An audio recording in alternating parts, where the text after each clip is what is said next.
الحمد للہ رب العالمین والصلاة والسلام علی نبینا محمد صلی اللہ علیہ وسلم وعلی آلہ واصحابہ اجمعین ومن تبعہم بإحسان الی یوم الدین۔ معزز سامعین کرام، جشن عید میلاد النبی کے سلسلے میں باتیں تفصیل سے ہوتی آ رہی ہیں۔ آج آپ کے سامنے شیخ صالح العثیمی حفظہ اللہ کی ایک تحریر میں سنانے جا رہا ہوں، جو کہ میلاد کے شرعی اعتبار سے کیا احکام ہیں اس پر مشتمل ہے۔ وہ فرماتے ہیں 3 اہم دلائل کی بنیاد پر جشن میلاد النبی صلی اللہ علیہ وسلم منانا حرام ہے۔ 3 بنیادی دلائل ہیں۔ پہلی دلیل یہ ہے، جشن میلاد النبی صلی اللہ علیہ وسلم منانا ایک نئی ایجاد ہے، اور دین میں ہر نئی ایجاد بدعت ہے۔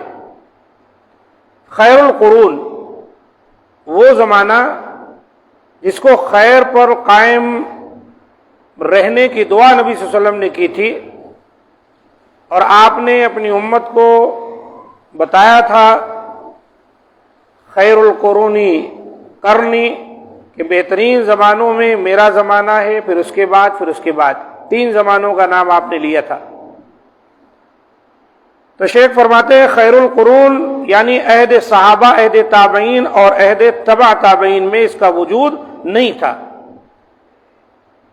یہ بہت بڑی دلیل ہے، اس لیے کہ جب نبی صلی اللہ علیہ وسلم اور آپ کے صحابہ، تابعین، تبع تابعین، ان کے دور میں اس کا وجود نہیں تھا، تو بعد میں اگر یہ عمل وجود پایا ہے تو یہ نبی صلی اللہ علیہ وسلم کا طریقہ اور آپ کے صحابہ کا طریقہ نہیں ہو سکتا۔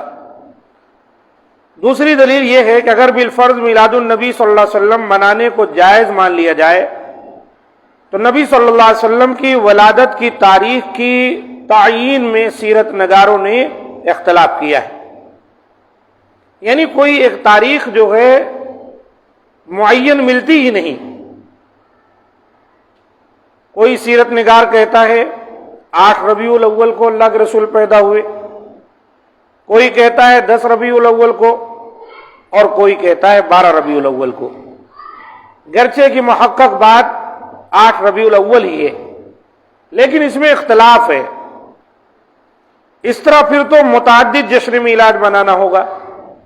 اب جن کے نزدیک 8 ہے وہ 8 کو منائے، جن کے نزدیک 10 ہے وہ 10 کو منائے، جن کے نزدیک 12 ہے وہ 12 کو منائے، اور یہ تو باطل ہے، کیونکہ ولادت ایک ہی مرتبہ ہوئی ہے، متعدد مرتبہ نہیں۔ اور تیسری دلیل، سیرت نگاروں کا 12 ربیع الاول کے بارے میں اس بات پر اتفاق ہے کہ نبی صلی اللہ علیہ وسلم کی وفات 12 ربیع الاول کو ہوئی ہے۔ آپ کی ولادت کی تاریخ میں اختلاف ہے، لیکن آپ کی وفات کی تاریخ میں کوئی اختلاف نہیں، سب کا اتفاق ہے کہ نبی صلی اللہ علیہ وسلم 12 ربیع الاول کو ہی فوت ہوئے تھے۔ اس لحاظ سے 12 ربیع الاول کو اظہار مسرت اور اظہار غم میں تقسیم کرنا ہوگا۔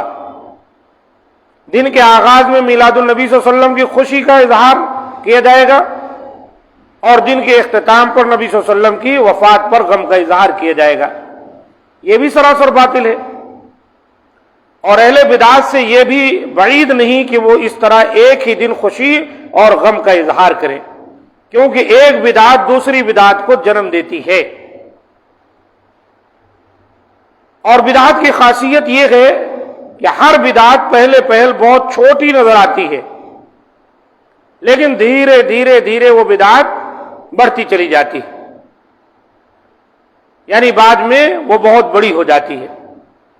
خلاصہ کلام یہ ہے کہ کسی بھی حیثیت سے اور کسی بھی صورت میں میلاد النبی صلی اللہ علیہ وسلم کا خیر القرون میں وجود نہیں تھا، اور دین میں نیا ایجاد شدہ ہر عمل بدعت ہے، اور بدعت گمراہی ہے، جیسا کہ ہم اور آپ کئی مرتبہ یہ حدیث سن چکے ہیں کہ اللہ کے رسول صلی اللہ علیہ وسلم ممبر پر فرمایا کرتے تھے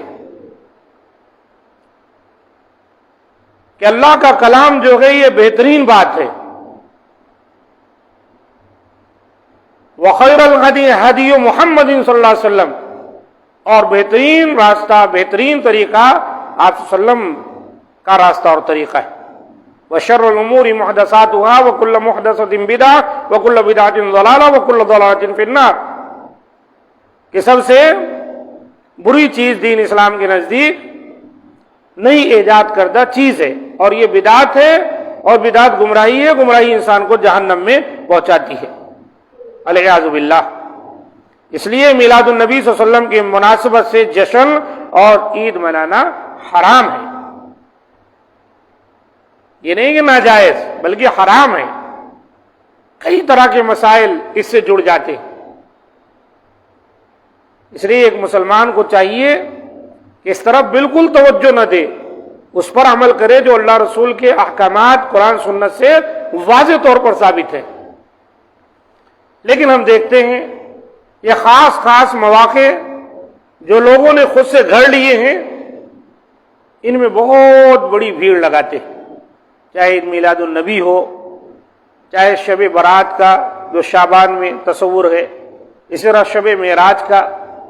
ان میں دیکھیے ایک بڑی بھیڑ جمع ہوتی ہے، اور کئی ایسے اعمال انجام دیتے ہیں لوگ جو کہ شریعت مطہرہ سے ثابت نہیں.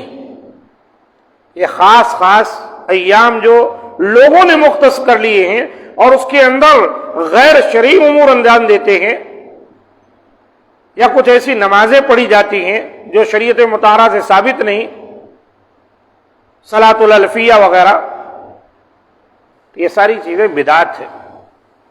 اور بدعتی بہت بڑے گناہ کا مرتکب ہوتا ہے. بدعتی کے لیے ایک بہت بڑا مسئلہ یہ درپیش ہوتا ہے کہ وہ بیچارہ اپنی زندگی میں کبھی یہ فیصلہ کر ہی نہیں پاتا کہ میں غلط ہوں. وہ غلط کو اچھا سمجھ کے کر رہا ہوتا ہے، اور توبہ وہی کرتا ہے. غلطیوں سے پیچھے وہ ہٹتا ہے جس کو یہ احساس ہو کہ میں غلط کر رہا ہوں.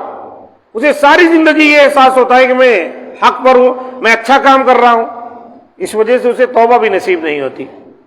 اللہ تعالی ہم تمام کو بدعات و خرافات سے محفوظ رکھے، اور ہر معاملے میں اللہ تعالیٰ قرآن و سنت کا پابند بنائے. هذا ما عندي. سبحان ربك رب العزة عما يصفون وسلام على المرسلين والحمد لله رب العالمين.